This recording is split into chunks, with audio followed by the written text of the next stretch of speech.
See, this is the difference, guys. This is a pet store dog, Juju.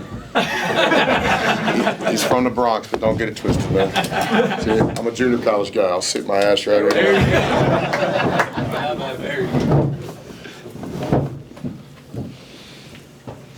All right, we'll start with an opening statement from Coach Beard, and then we'll take questions for Juju and Matt. It never gets old. Wish I had a different way to say it, because we don't ever take this for granted, but we're just super appreciative of the attendance in the crowd. Our students show up early.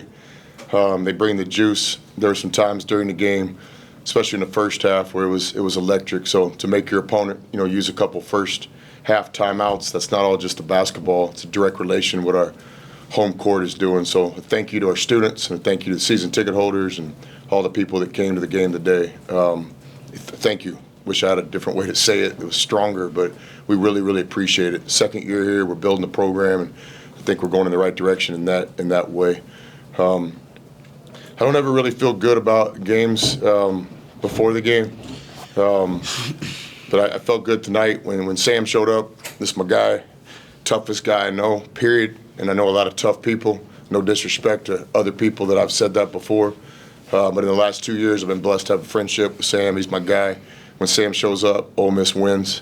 And so I just want to thank Sam for coming tonight. And he always inspires us. This basketball gives you a little adversity from time to time, but nothing like life. Sam's the toughest guy I know. Any questions for these guys, these players? Matt, today was your first 20-point game all season. I know this has been a tough year for you. You've gone through a lot with your body. Just how did this one feel for you? It's like finally getting your head above water, but just got to keep working, keep building from it. Take this confidence into the next game.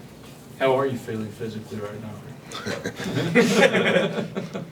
Probable. No, I mean, you guys, Coach, I'm in the training room every day just trying to get as healthy as I can so I can able to go out there and then face winning the best way I can. Just for clarity, what exactly were you dealing with for the last week or so? Lower body injury, just trying our best to keep it under control.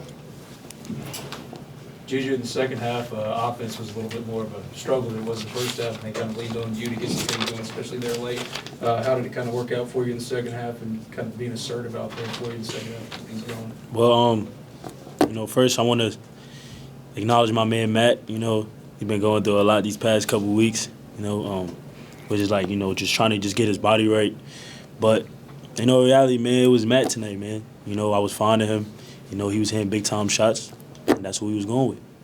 Yeah, 15 and 10 and 24 and 1 as a team as far as turnovers and assists. I mean, what does it say about this team? I've been good at it all year, but that's kind of a ridiculous. I mean, when you got a team, full of veterans, we challenge ourselves most percent of the time of the games. Just letting us know that not trying to turn the ball over too much. If we make the right passes, make the right reads, we can always finish the game with 5 or less turnovers, 8 or less turnovers. We got a veteran team though. And we've been buying into it since the season started. After we've been going through all the games and stuff like that in practices, see what type of talent we got around us. So just been buying in. Just for the both of you, I guess, what if the past, I know it's kind of a short turnaround between Auburn. What were those days between the turnaround like? Because Sean wasn't here, on Saturday saying, y'all are clearly capable of being a team of this caliber. It's going to have to take that extra edge and extra ump. In what ways did both of y'all kind of see that play out tonight? I feel like togetherness, Juju, 10 assists, Sean, 8 assists, point guard play, just sharing the ball. I feel like that was a big thing.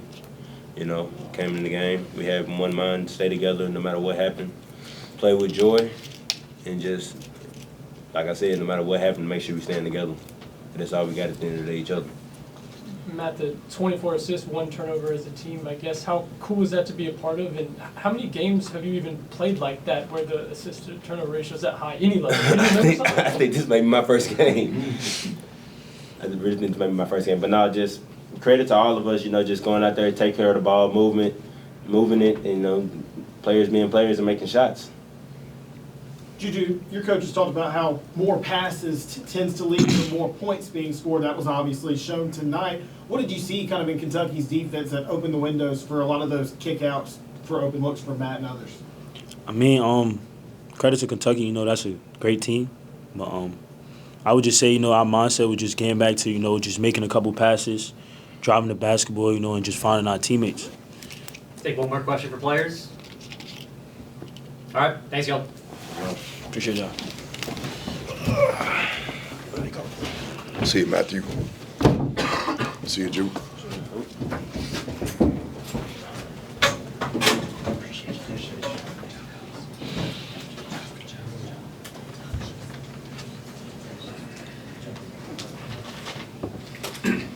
Questions for Coach? That first half, not just the scoring, but the rebounding, the defense, seemed like to be one of, if not probably the most complete half y'all played all year. What was working and kind of like what were y'all doing to discombobulate it? Yeah, it helps to make shots. Just a couple of days ago, we were sitting here talking about that. So basket got big for us, but I thought we just played the right way. We were sharing the ball.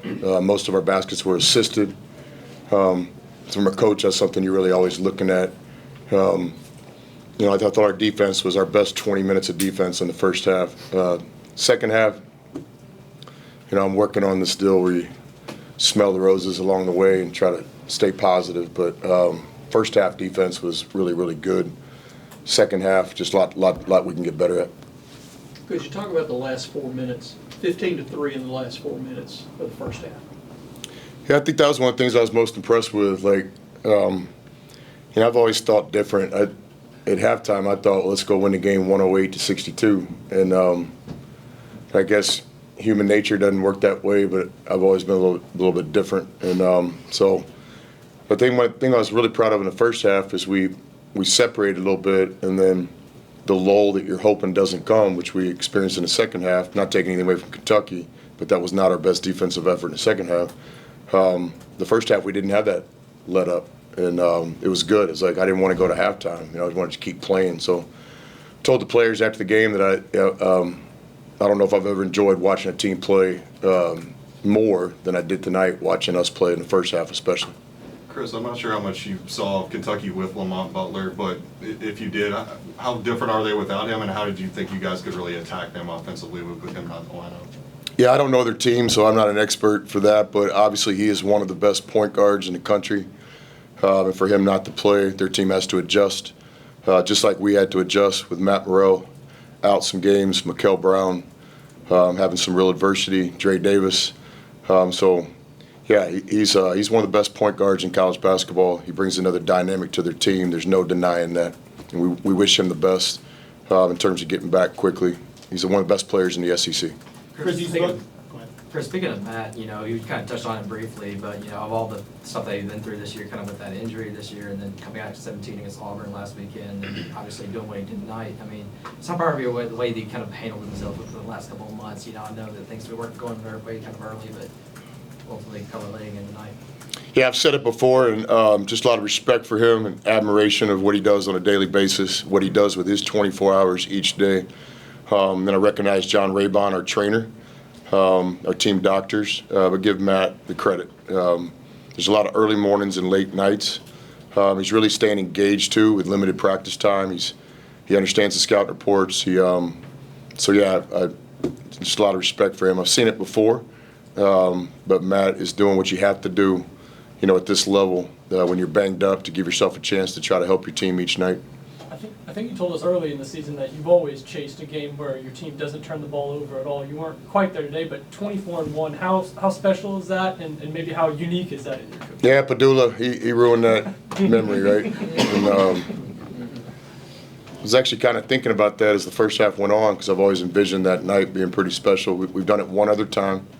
I believe it was at Angelo State, and I believe the turnover was Thomas Brandsma. But I blame everything on Thomas Brandsma. He's my favorite player of all time, him and Avery Benson. And so Thomas will probably tweet tonight that it wasn't him, but I blame everything on Thomas.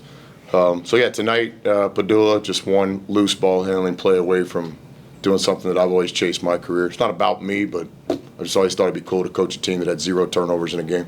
Chris, you spoke on some of the lulls in the second half, but what does it say about your team, the resiliency of this team with Juju hitting that big three, Dre hitting a couple of those fadeaways that they took some punches but did not get knocked out? Yeah, I agree. I just didn't enjoy our defense in the second half, but I thought our offense just kept us alive. And we talked the other day about Auburn. making some timely plays in big moments. They seem to have an answer every time. And I would think that tonight, offensively, we had an answer. We executed against their zone, and I think our guys did a pretty good job for the most part, staying aggressive.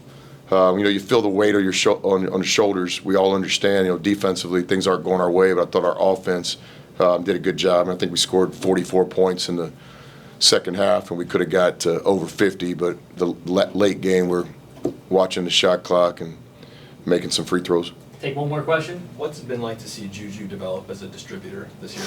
Yeah, tonight was special. 10 assists and 0 turnovers, and Juju's a good guy, man. He's got a big heart. He always bounces back. But to him, to hear him answer the question and give the praise to Matt and stuff, that's exactly what you want in a winner.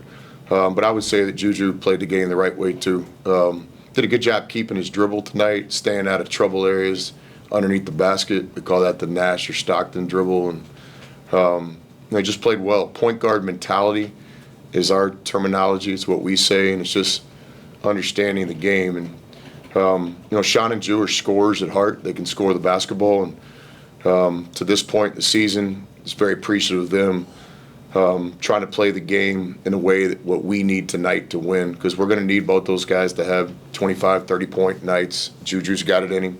But tonight he just had a lot of confidence, looked secure in himself, that I'm the point guard of this team.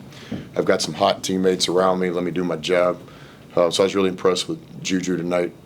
All right, thanks, y'all. Thanks. You good, Sam?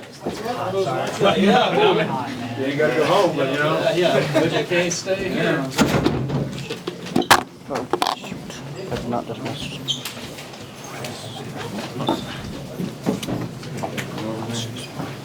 Find out.